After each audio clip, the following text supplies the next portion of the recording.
Anim na lalaki kabilang dalawang nakabihis pulis ang nang-hold up sa isang sanlaan sa Coronadal City.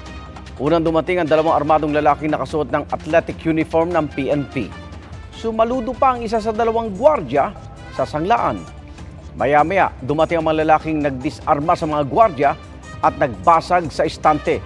Tumakas sila bitbit ang bag ng mga nilimas na alahas na inaalam pa ang kabuuang halaga. Batay sa investigasyon, nagsabi raw mga suspect na may aarestuin silang tauhan ng sanlaan. Git ng pulisya, hindi nila kabaro ang mga naka-PNP uniform. May alok ng pabuya ang LGU para mahuli ang mga suspect. Sinusubukan ng GMA Regional TV1 Mindanao na makuha ang panig ng sanlaan.